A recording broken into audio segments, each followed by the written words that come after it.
Well, good morning and Happy New Year to you. The Buddhist mindfulness practice consists of two characteristics we cultivate. One is awareness meaning presence, being aware and being aware that we're aware. So that whatever it is you are aware of, you know that you're aware of it. We're consciously aware. The other part of the mindfulness practice is called equanimity. Equanimity is acceptance of each experience.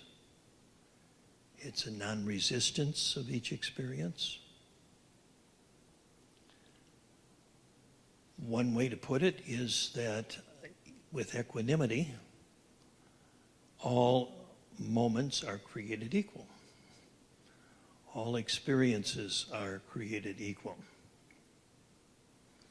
It's kind of a spiritual democracy, if you will. There's no hierarchy of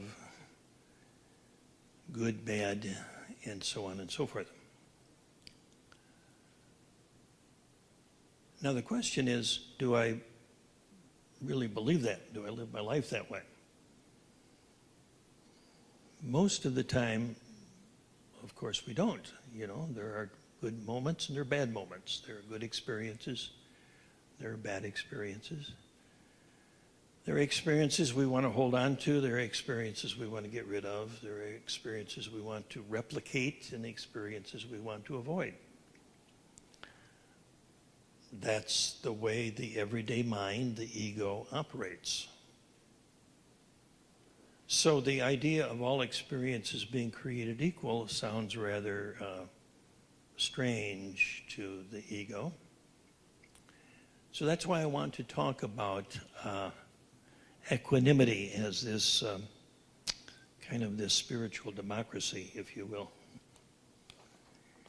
There's a wonderful poem, and it's attributed to the third Chinese Zen or Chan patriarch. There's different translations of it because it's originally in Chinese, but this is one of the more familiar translations. The great way is not difficult for those not attached to preferences. When neither love nor hate arises, all is clear and undisguised. Separate by the smallest amount, however, and you are as far from it as heaven is from earth. If you wish to know the truth, then hold to no opinions for or against anything. To set up what you like against what you dislike is the disease of the mind. When the fundamental nature of things is not recognized, the mind's essential peace is disturbed to no avail. The way is perfect, as vast space is perfect, where nothing is lacking and nothing is in excess.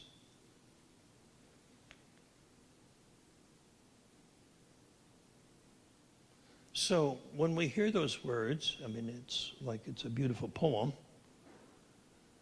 but the ego will say, good grief, that sounds like a rather boring way to live, you know, with everything being equal. It sounds like my life would be flat and gray and dull and uninteresting. The ego mind believes that the juice of life comes from liking and disliking, wanting and not wanting, wanting and rejecting. And actually, the suffering of life comes from that.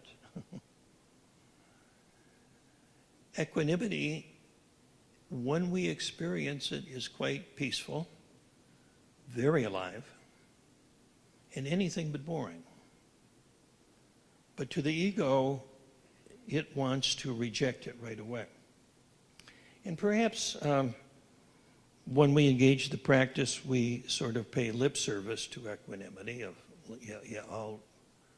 all moments are created equal, but I'll see if I can get some that are better than others. You know, it reminds me of one of my favorite lines in literature of George Orwell in his book Animal Farm, which was written back in 1945, I believe. It's a satire on the warnings. It's a warning of the dangers of communism, and it's a fictional farm, and all the characters are animals. And on this farm, there's a charter, there's a constitution, and part of the constitution says this. It says, all animals are created equal, but some are more equal than others. Okay? So in democracy, as a form of government, we know that there's the theory and the practice. And in our practice of equanimity, sometimes we have the theory and the practice. You know, and sometimes we can get very sophisticated and say, well, I'll practice equanimity because I know I'll feel better if I do. Yuck, yuck, huh? So we can bargain. Because this pull towards pleasure and aversion to pain is very, very deep. It's very basic in our physiological and psychological makeup. We'll do almost anything to avoid pain, and we'll do almost anything to experience pleasure. So this practice works at the very deepest level of the roots of the ego itself and of our basic identity as human beings. So it's very important to be gentle with ourselves, to recognize that the practice is 180 degrees the opposite of the way our world lives. I doubt if you can turn on the television or pick up a newscast and hear equanimity taught or sold. Equanimity is not a way of life. It's, in fact, quite the opposite. You see, we're taught that something will make your life perfect, and as long as you buy it, there it is, you see. So let's talk about what equanimity really is. It's something that we cannot force ourselves to have, you know, because again, even though the logical mind might say, okay, I'm supposed to accept all experiences equally, you know, in our gut we're saying, hell no, you know, I want to feel good. And I don't want to feel bad. And that's it, okay? So it's really important in this practice to be very honest with ourselves and not try to kid ourselves, not try to pretend or not pretend that we're doing something or not doing something, you see. And oftentimes, folks will take on the practice as kind of a supposed to or should or trying to. I'm trying to get somewhere, I'm trying to get to equanimity, or I'm trying to make equanimity happen. And it doesn't work that way. You see, it's like trying to relax. It's like trying to go to sleep. You ever tried to go to sleep at night? You know, you got an important day the next day and you got to get up early, so I'm going to go to bed and I'm going to get to sleep early and I'm going to relax. Well, the more you decide you're going to go to sleep, the more uptight we get. Is that? So the paradox is that with the practice of equanimity, we're doing something that we can't force ourselves to do. So how do we deal with this dilemma? How do we do something that in a sense is impossible? So if we can shift gears a little bit, and I found this is very helpful for me, to not think of equanimity as being okay with everything, because I'm not going to be okay with everything. I mean, even if I want to, there's this gut level reaction that I'm not going to do it. Reminds me of a story about a little boy that 5 years old, and he had his first part in a play. And so he was the youngest member of the cast, and he was given some simple lines, and the line was, he was told when he hears the cannon, when he hears this boom, he used to say, "Oh, hark, I hear the cannons roar." So he practiced this day and night. "Oh, hark, I hear the cannon roar." Or "hark, I hear the cannon roar." So he's practicing day and night, and finally the big day comes, and his family's there, and they're all excited, and the play begins, and he's up there ready for his line, and all of a sudden there's this kaboom, and he says, "Oh my God, what was that?"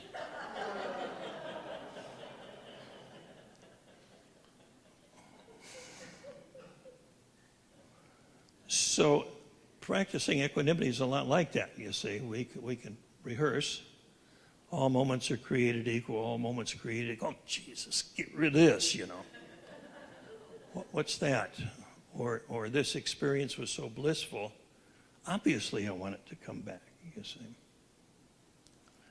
So recognizing that that's the way we're wired, the body's wired, so we make everything okay. So there's no judgment. There's no mistakes. There's no bad meditation. Equanimity is an attitude of everything is okay. Well, what if I don't even do the practice? What if I say, well, I'm just going to sit here and chase the good feelings and run away from the bad feelings? Is that okay? Yeah. Now, that's got its consequences. Awareness has its consequences. Unawareness has its consequences. But it's all okay. You see, we're removing the judgment. We're removing the harshness. We're deeply conditioned in our culture in particular that the only way we can get moving is to whack ourselves. You know, the old carrot and stick. That we believe, you know, we used to believe the only way to train a horse was you whip it into submission and then it'll finally do what you want it to do. Well, we used to train kids the same way too. You see, that was believed that you had to reward and punishment. That was the only motivation. But what happens in this practice is we learn there's another motivation that's actually much deeper, much more basic. And that's the motivation to be who we are and what we are already. And that motivation has a life of its own. And as we hold the intention of equanimity, as we hold the intention of everything is okay, there's no judgment needed,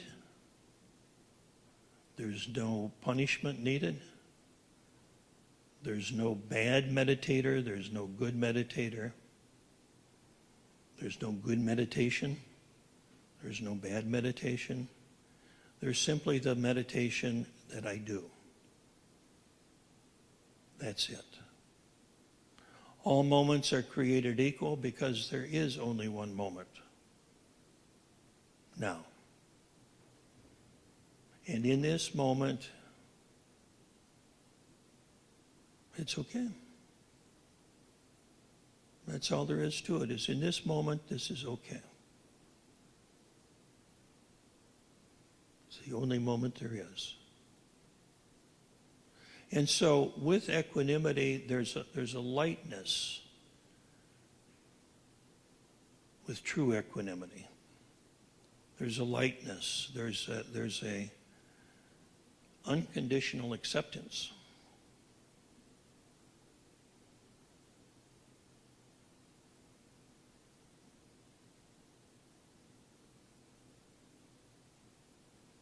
There's an okayness. And can you feel the difference when you shift into that, when you just kind of take that on even a little bit? But this moment's okay. There's nothing I need to do.